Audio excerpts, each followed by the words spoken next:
Welcome to Beyond Referrals, the podcast exploring how trust, growth, and client relationships in financial services are evolving in the digital and AI age. I'm your host, Emily Armstrong. Let's dive in.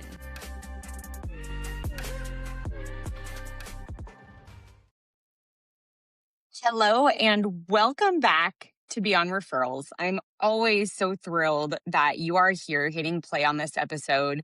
If you are an advisor creating content to try and grow your business, this is going to be a note-taking episode. So I learned so much from my friend, Patrick Cesare. He was a former firefighter, which is incredible. I did not know that fun fact about him, who created a viral personal finance brand during COVID. And it caught so much attention, the attention of brands like NerdWallet, QuickBooks, ADP, Intuit, and more, that he left his career of being a firefighter and now runs BFL Advisor Marketing. So he knows what he's talking about from experience. And we talked so much about content, and it was like a masterclass in content marketing for advisors. Just putting content out there does not create clients. So then how do you make sure the effort and energy of content that you're doing actually leads to pipeline, booked calls, and new clients? We talked about how to do that tactically from a perspective of how to set things up so that they work that way, as well as how does an advisor in a completely walled off ecosystem with no access to things like an email list or YouTube or a podcast, how does an advisor in that type of environment create content that converts? So we also talked about how educational content alone is no longer enough because AI has practically commoditized educational content. So how do you then create compelling content that gains attention?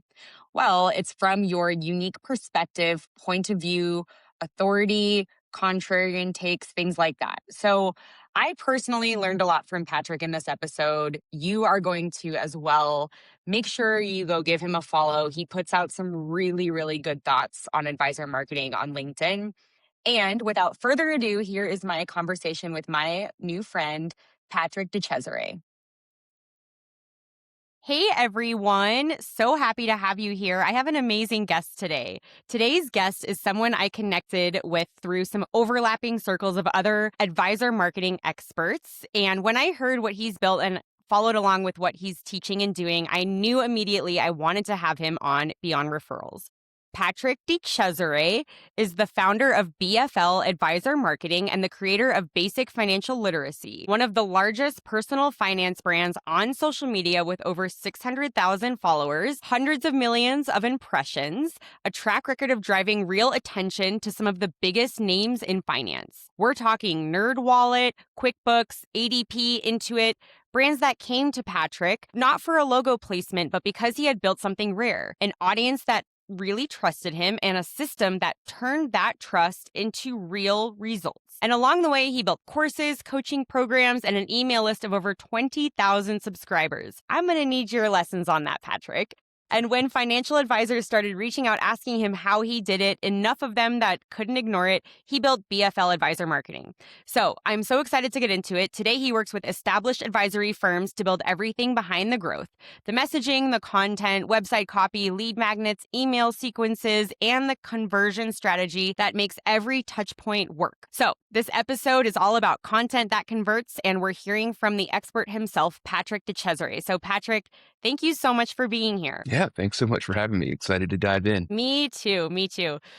So I want to hear your story of how you went from basic financial literacy and kind of what you were doing with your own personal finance brand into how that turned into BFL Advisor Marketing. Yeah, so, I started posting finance content, at the beginning of COVID 2020 when everybody was stuck in their houses and, just bored looking for something to do.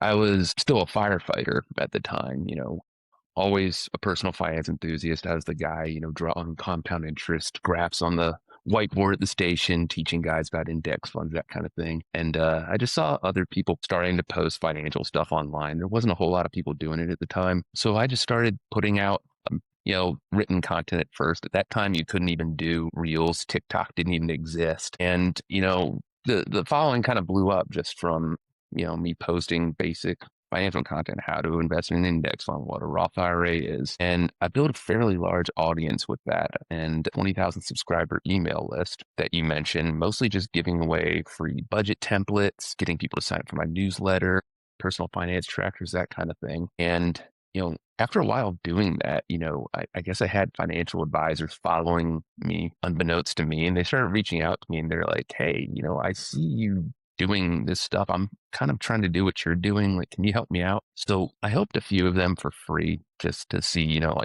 can I actually get this to work for someone else in exchange for testimonials? And that's kind of what BFL Advisor Marketing was born out of. Wow, that's an amazing story. So you were a firefighter before. I didn't know that. And then you did this, found success, right? Obviously created this trust with your audience and this following, and then in turn are now able to help other advisors do the same. What is your looking back on that time when you were building this trust and this following, like, what do you attribute that to? Is it your authenticity? Is it the education? Is it the consistency? Probably a mix of both. Like, what do you think was the biggest thing to make that so successful I would and say a catch mix of, fire? No pun intended. yeah, I mean, I'd say it's a mix of all three. Like, I didn't really set out to become an influencer. It was really just like a creative outlet for me. And, Mhm. it started blowing up. I was getting brand deals. I was doing, coaching, selling courses. And, it was big enough that in 2022 and, injuries, that kind of thing with firefighting, I was like, all right, I've done this for 8 years. Maybe I should just make this a full-time thing. But yeah, just being authentic is, I'd say the biggest thing. I wasn't talking like in financial techno babble to people, which is one of the biggest mistakes I see advisors make in their content and their marketing. And then, like you said, just consistency and, really trying to resonate with, people in the situations that, they're going through. Because a lot of people out there, they just didn't know anything about personal finance.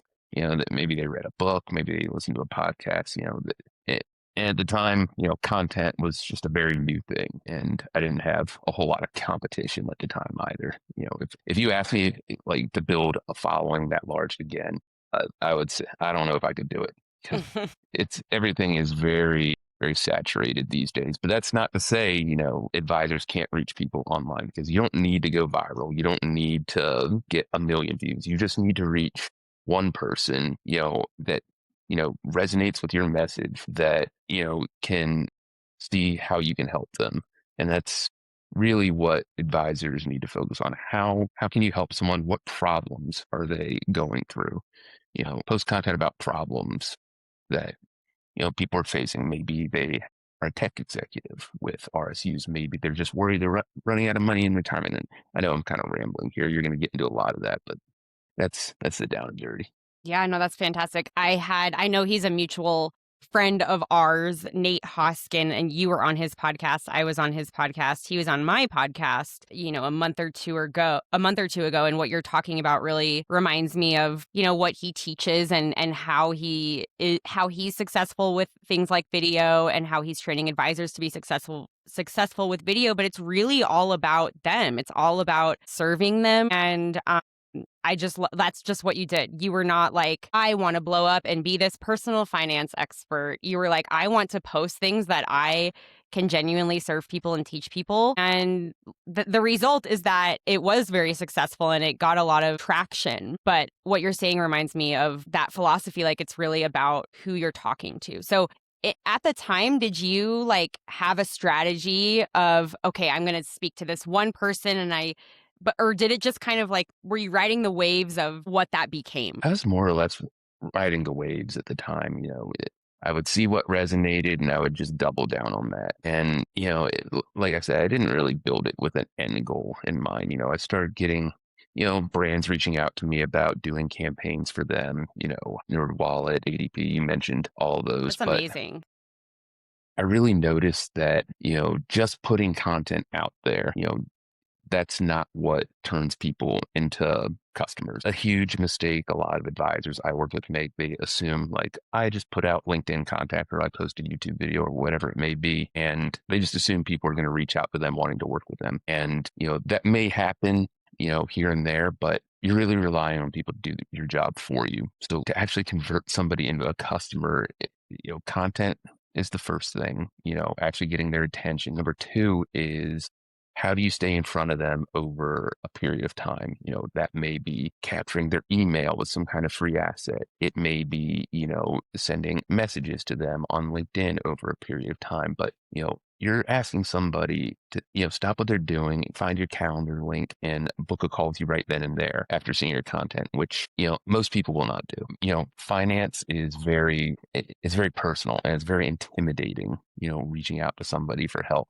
There's some statistic out there I saw that 47% of people would rather go to a dentist, get sharp metal instruments and get their teeth scraped than talk to a financial advisor about their money. So I thought that was kind of mind blowing because Wow.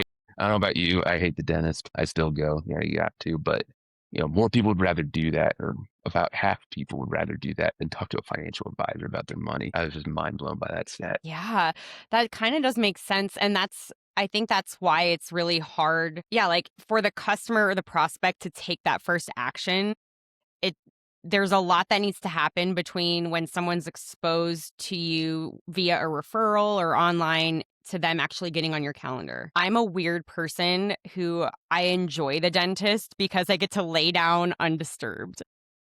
As a mom with two small kids, I can totally understand that. Yes, yes. Okay, let's get into some tactical Yeah, sure. things about that. So like this gap we're talking about between someone getting exposed to you, again, whether that's online or a referral, and then converting to a call. That's like the outcome that everyone wants, right? A call on your hmm calendar. That's huge. Tell us about that journey, both like what the advisor needs to do and maybe some systems in place to make that connection and conversion successful. Yeah, so it really depends on the platform. So one thing I see a lot of advisors or some advisors doing is they have what I call platform mismatch. So they're posting to Facebook, trying to reach tech executives or biopharmaceutical executives, or they're posting to LinkedIn trying to reach retirees. Retirees, they don't work, they don't have jobs. So what they're not going to be on LinkedIn. So I think the first thing most advisors need to do is really like figure out who you're trying to reach and figure out what platform are they on. Like you don't need to be on TikTok and Facebook and Instagram and X and a million different platforms. You just need to figure out what works for you and where your clients are and just focus on getting really good at that first. So posting content about people's problems. What problems do you help solve? Like I said, is that, people in retirement, are they afraid of running out of money? Are they worried about IRMA or RMDs? Are they tech executives with RSUs and a huge portion of their net worth concentrated in one company stock? Post about the actual problems that you help solve. And once you have attention, you want them to do something, right? After viewing your content, whether that's booking a call with you, joining your email list, downloading, some kind of free asset. Because if you just post and hope people reach out to you, kind of like I said, you might be waiting a long time. And Right. that's a lot of advisors I talk to. They say like, oh, I've been, posting on LinkedIn or I've been posting to YouTube for a year and, I've gotten one My lead, calendar is still empty. yeah, exactly. So Yeah. if, you're posting to a platform and you say, hey, if, this resonated with you, I have a free retirement guide or I have a free, tax guide for executives RSUs. Go to my LinkedIn profile to download that. And then when they go there, they give you their name and their email address. Sometimes you can make phone number optional. And once they download that, they get, a guide and it showcases your expertise more. And, that's good. It's good information for them. But where that really benefits you is now you have their contact information. Now you have their email address and you can hit them with emails over a period of time, talking more about the problems you help solve, talking more about what's keeping them up at night, objections about working with you. And what that helps do is move people that, may not be ready to talk to you right then and there. It helps move them towards a call with you over time by building trust, showcasing your expertise, and showing that you actually know how to help people just like them. Yeah. I think that's how it has to go today because consumers are really well informed. They opt into what they care about. They opt out of what is irrelevant to them, what they don't need. And I think that's really how it has to work today because that's how like everything else works. So I want to paint you a picture of the main world that I'm living in. And I want to see how your advice and your tactics and strategy would apply to that world. So I'm working a lot in these kind of like walled off enterprise legacy companies who don't have an open architecture for things like starting an email list or a YouTube. And they have unique restrictions where they can't really rely on a traditional marketing funnel and have like attribution from this person got on my calendar because they were on my email list and so on and so forth. So it's really unique and kind of frustrating because they can't really set up the traditional marketing funnel. However, what they can do is have a presence on certain platforms and create content and build trust and identify leads, warm them, get them on their calendar. But it's a little more manual potentially, like it still requires outreach, it still requires, a lot of like referral heavy. So for the person who is listening who has those unique restrictions where maybe they can't start an email list and have this kind of funnel that you're describing that is marketing 101, right? How would you coach them or advise them to still show up and play in this game, but do it in a way that they can do it? Yeah. It's unfortunate that some of the legacy, companies that you mentioned, are so inflexible because it really does a disservice to the advisors that are employed by them. That being said, there's still ways around it. You can still post, content to those approved platforms that you mentioned. LinkedIn's one of them. LinkedIn is one thing that we see work very well for niche focused advisors. And, I know that's a big thing with you. And I'm sure a lot of people that listen to you, have specific niches that they work with. So I'll just give you an example from one of our clients. Like we post content for them and, content gets engagement, which is cool. But what a lot of advisors, don't really, tap into is, reaching out to people proactively through LinkedIn. And that's something the people that you're talking about can do. They can find people pretty easily, by a job type or a profession, and then reach out to them over a period of time and, say, hey, I'm so and so, we help people do XYZ.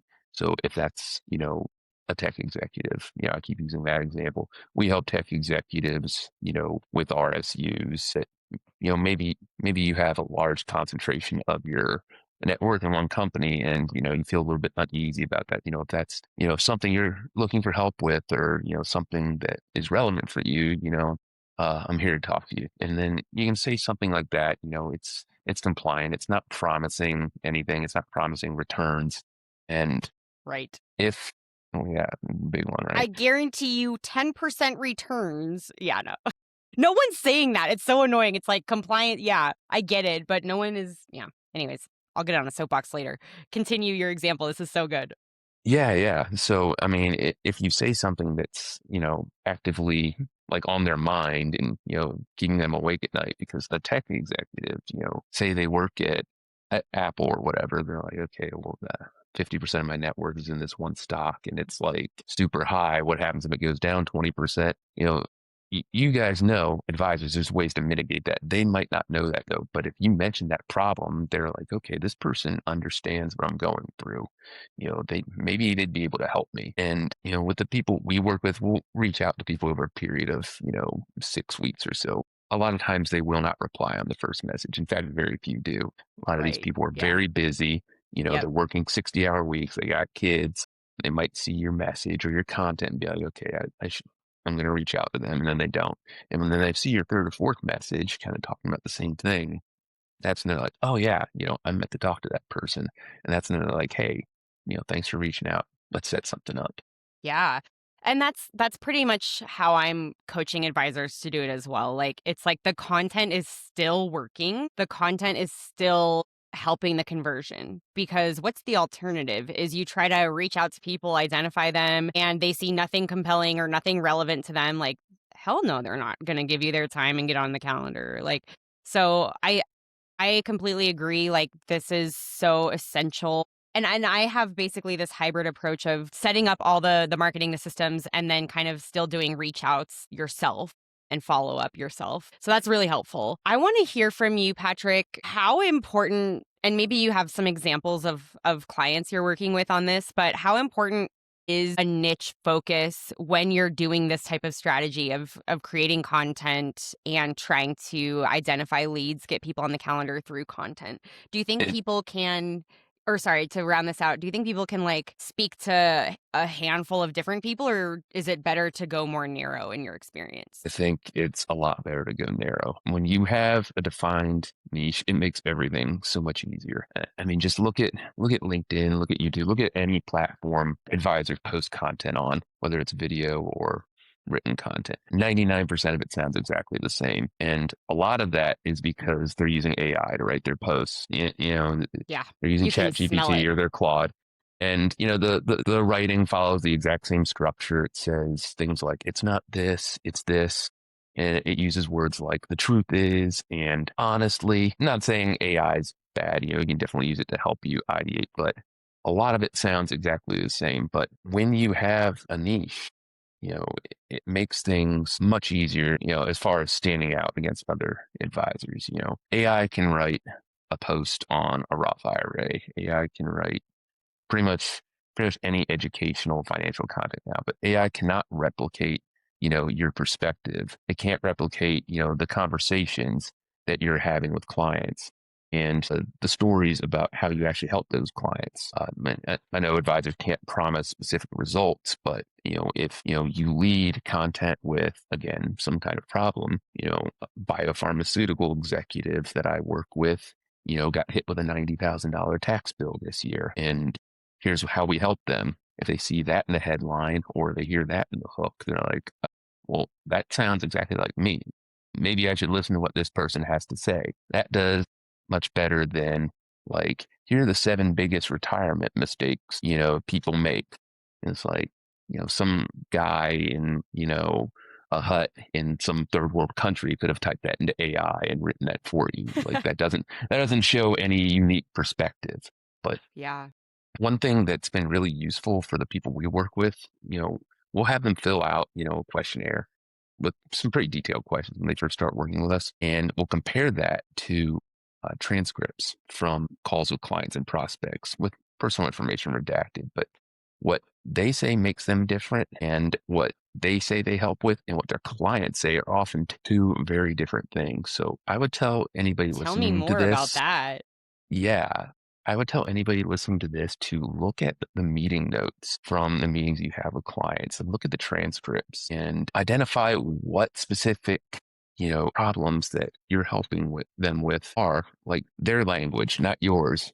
A lot of advisors have the curse of knowledge. They, talk in techno babble and they don't even realize they're doing it. Where your client might say like, oh, they helped me pay less in taxes, or, I feel like I sleep better at night after, working with you. One of my clients, I was looking at the transcript from his call, and what one guy mentioned, I never would have thought of this. He was just like, I hate my boss, I really want to leave at some point. But if, after working with you, I felt like, my financial picture was clear. And, if things get too rough, I could just walk away and be okay. And that was the biggest benefit of working with you.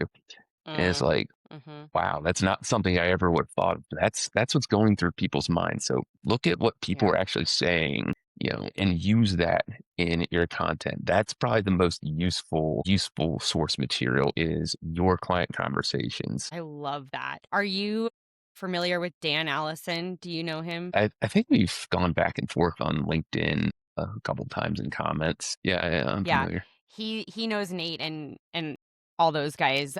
But one of the he's an incredible he's taught me so much in this industry. One of the things he's taught me is about asking your clients for feedback through this structured meeting process. And I implemented his methodology basically end to end at a firm I was working at. I was the marketing director of the firm, and we had these client feedback meetings, and it was like to what you're saying, one of the most simple yet valuable, profound things that we could have done, because you ask your clients like, "Hey, what you ask them questions and they give you the answers, and then you use that data to inform your content, your marketing, what you're going to emphasize, what you're going to improve." And I agree with what you said. Every single time it comes down to either I appreciate and value this relationship and the peace of mind you've given me, or I appreciate and value the expertise and practically what you've given me, like whether that's strategy or consolidation or just peace of mind, with the technical parts. Those are pretty much the two buckets that the feedback falls into. So, yeah, I think if I could basically sum that up, it's like if/when you're creating content,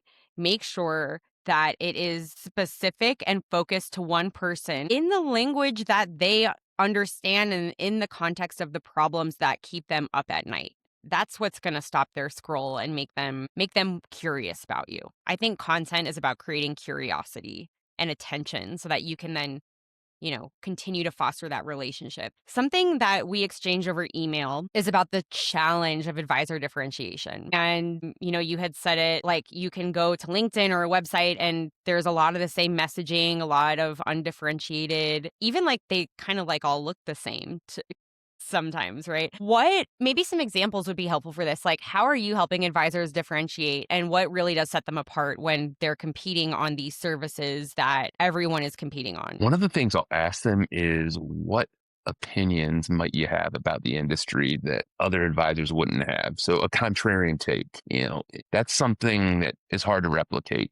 I mean, I guess you can replicate it, but they can't replicate your own unique point of view. So one example might be, one of our clients, he said that, paying taxes, right now for the employees of the company he serves, the biopharmaceutical company, might actually be better than, deferring them to later. And that might go contrarian to a lot of the advice that they've heard. Or, something else might be, paying, I kind of lost my train of thought, but, I, I mean, contrarian takes, and again, specific, problems that your clients are facing. Again, the transcripts, meeting notes from your client calls, that is something that can set you apart, as far as, competing against other advisors online. Every advisor posts, Roth IRA tips or, named educational content. That's another huge mistake that I see advisors focusing,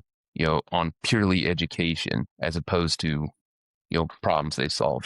Educational content. I made a post fairly recently about how educational content has been completely commoditized by AI, and it generated like 50,000 impressions on LinkedIn. And that's also an example of a contrarian take because, Yeah. as you might imagine, some advisors agree with me, and then other, advisors that, don't agree with me or saying, like, you're wrong, and, if you have a take that's polarizing, you're going to get hate in the comments. And I think that's something a lot of people are afraid of too, is they're like, if I say something that goes against the grain, other people are going to like call me out or, say something bad about me. And a lot of people, can't handle that. But what I tell them to that is if, somebody is attacking you online or saying you're wrong, number one, it sets you apart. Number two, if someone says something nasty to you online, it's probably more a problem with them, something going on with their lives than a problem with you. I actually had a conversation in DM with an advisor the other day. Another advisor called him out on something, and oops, I knocked my AirPod out. He called him out on something, and I was like, dude, don't worry about that guy. He's probably got Oh my issues. gosh. He's probably a Russian bot. Okay, I Yeah, want to spend that could be that too. this is so interesting. I want to spend some time on this idea of forming your point of view, because so when I started creating content, it was a little over a year ago. I hired an assistant to help me with that process, and it kept me accountable to staying in that rhythm. It was let's see, 14 or 15 months ago or something. And it's been amazing, that journey that I've been on since making the commitment to content. I love it because it sharpens your point of view faster and more deeply than anything could. And I was reading some books before embarking on the journey about content. And what you're saying is so true. Like, you really do need a point of view and you need authority to have compelling content. You can't just be posting stuff. Like, there is a strategy behind it. And how does someone go about identifying their unique point of view? How does somebody go about identifying their unique point of view? So, Yeah. I mean, it goes back to a lot of, things I've said already. What are controversial opinions you might have that people wouldn't agree with? What do people say about you? What do people say in your client calls? It's really tough to verbalize, because what actually resonates with your audience. You might think something you have to say will really resonate, but then you post it and it completely flops, and it's like, well, I thought that was really good. Like, what was wrong with that? And then something that might have been just an off the cuff thought you had, you post that and it generates 20,000 impressions, and it's like, well, what was different between Wait, this and this? Like, I put so much thought into this, and I thought it would like blow up and nobody cared, and then the stuff that I thought nobody would care about I can't tell you how many blew up. times this happens to me. Yeah, Like, it happens to me too. Like, somebody that's very experienced with content, I've posted thousands and thousands of times, and it still happens to me all the time where, I'll post, something that I think is super helpful, like from a tactical perspective, and like I'll post it on LinkedIn and it gets like 300 impressions. And I'm like, this is super helpful. Why doesn't anybody like this? And then I'll post, an opinion that I have about something, about AI commoditizing educational content, and, it blows up. Or, I post a controversial industry opinion. Another one I can think of is, I posted about how Charles Schwab is, basically using AI for anybody with under 1 million in assets now. And that blew up. But if I post like, oh, here's, how to create a funnel, and here's how to create, an email list, people are just like, okay, next. yeah, gosh. This is funny. I posted something recently that I thought was hilarious, and it is hilarious. And I was like, this is gonna be my viral moment. I'm gonna go viral. And it got like literally 0 impressions. Maybe 50. Maybe it got 50. And my kid, it was a picture of my 3-year-old, and he's so dang cute. And what did he say? He saw my bra and he was like, "Mommy, that's sunglasses for your boobies." And I posted that.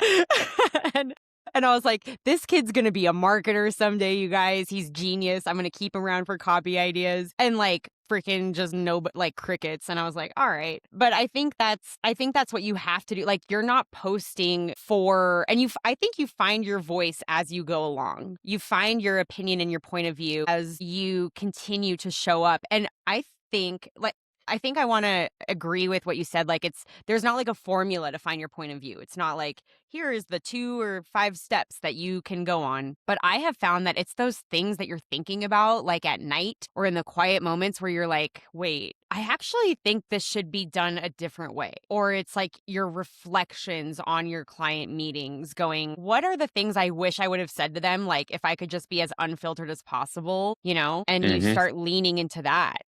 And I think that's at least how I've found my voice and my point of view. How have you found yours? Yeah, I mean, it's just doing it. It's like a muscle that you exercise over a very long period of time, and you eventually just figure out.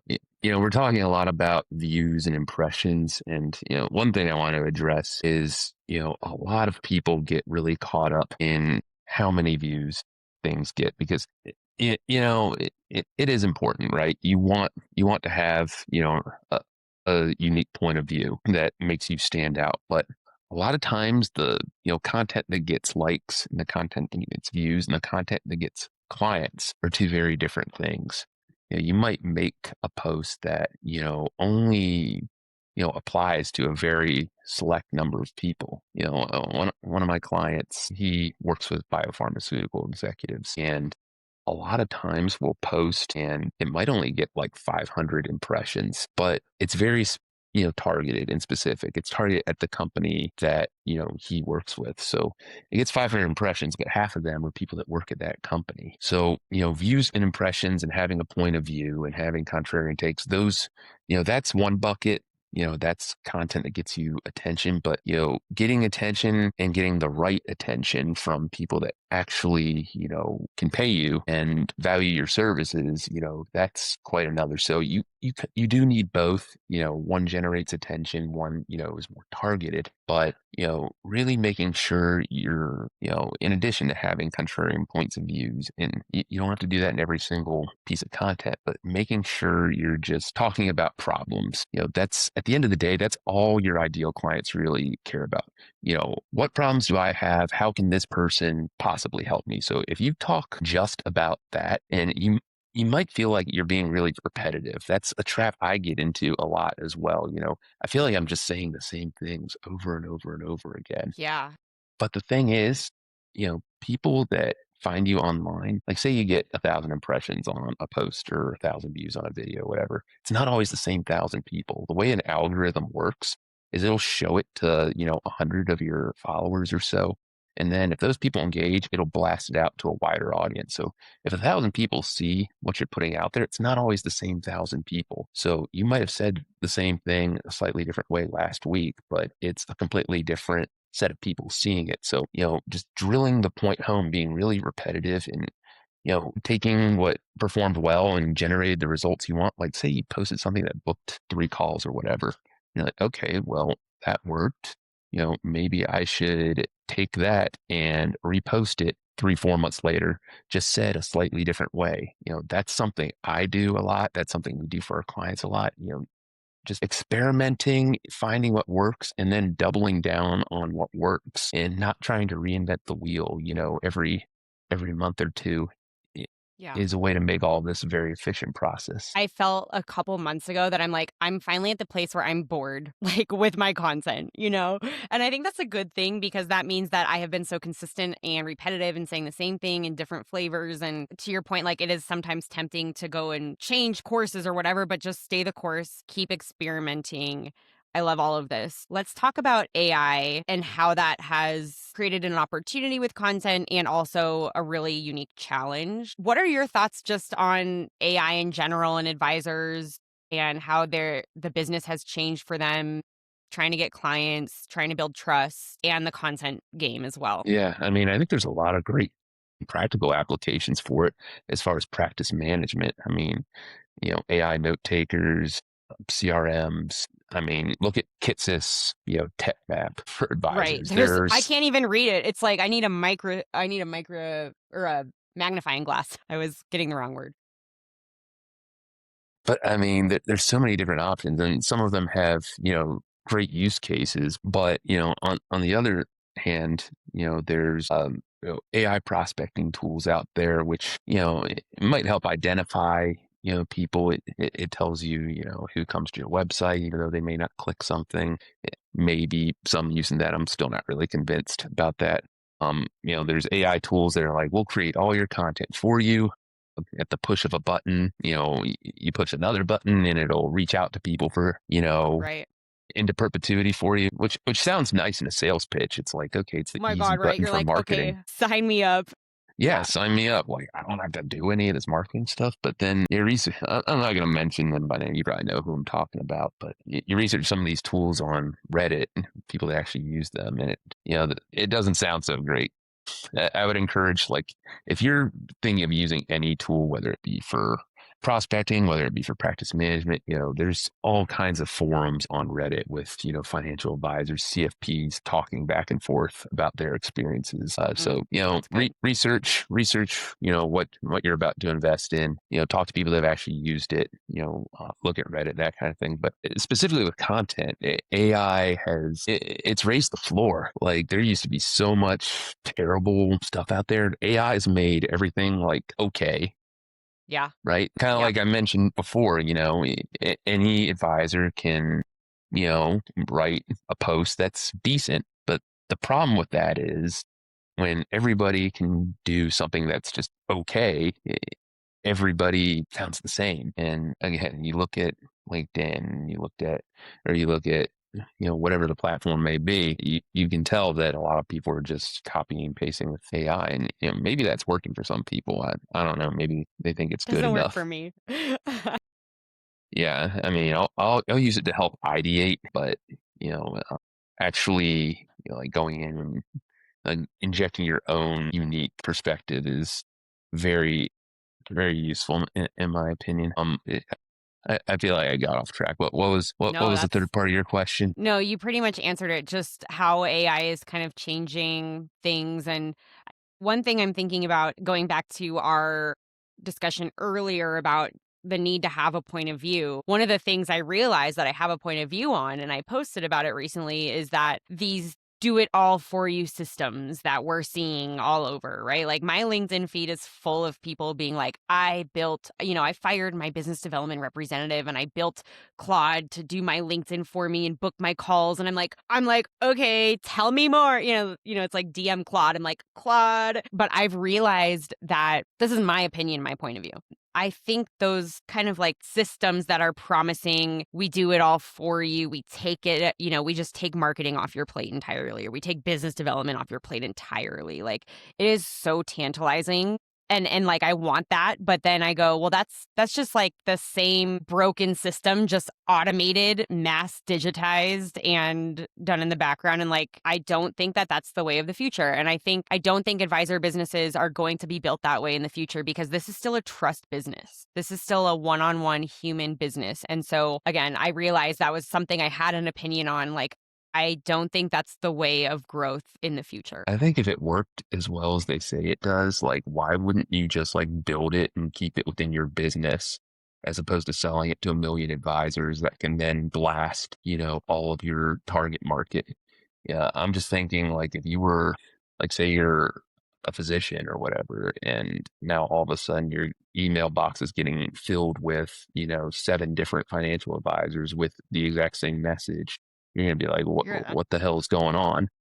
I see it Yes. in my own personal inbox, for Yeah, my, same. Instagram audience.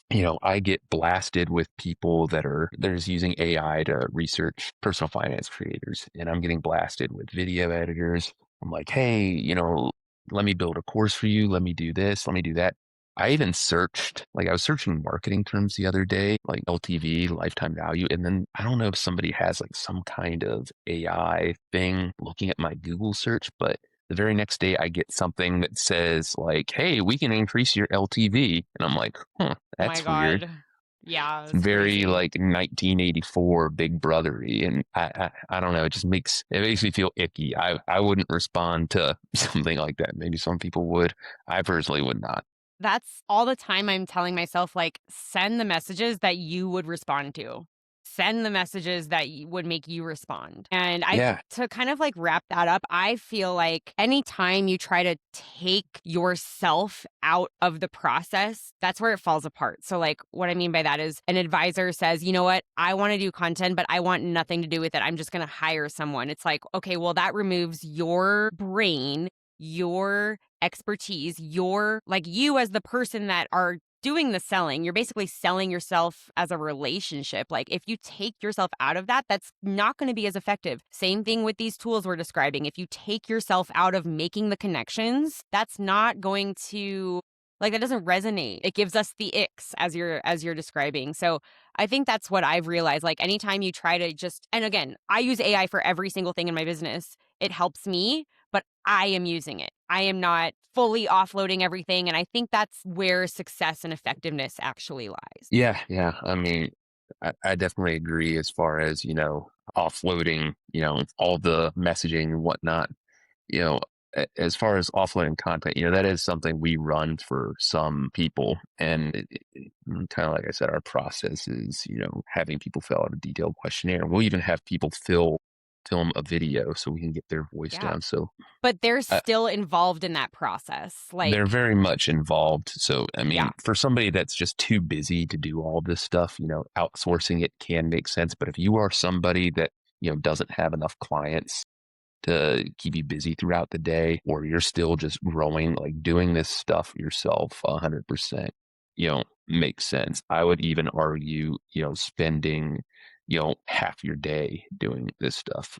Alex Hormozy is a marketer, business guru that I follow, and one of his big things is you should be doing like 100 minutes a day of marketing for your business if you are not making what you want to make, whether that's content, whether that's reaching out to people you know, whether that's reaching out to people you don't know. Spend your day doing that stuff, and you do that over a period of time, it will start to compound. I love that. That's great advice. I would trust you to do really good content. There's actually not a lot of people I would, but you are on that short list. Oh, Appreciate this is that. so good.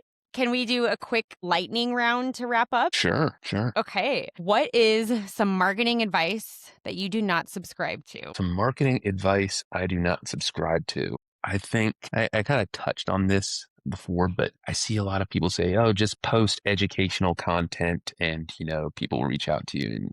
And, like I said, AI is completely commoditized. Anybody can write stuff like that. Anybody can make a video with a script generated by, ChatGPT or Claude now. So, injecting, I feel like a broken record saying this, kind of like what we said with content, but, inject your own unique personal perspective and talk about problems as opposed to pure education. Like education has its place. I wouldn't make that my primary focus though, because that's what, specifically in a financial advisory space, that's what everybody else is doing. So if you want to be different, talk about problems versus education. So good. What's one tool you can't live without? A tool I can't live without.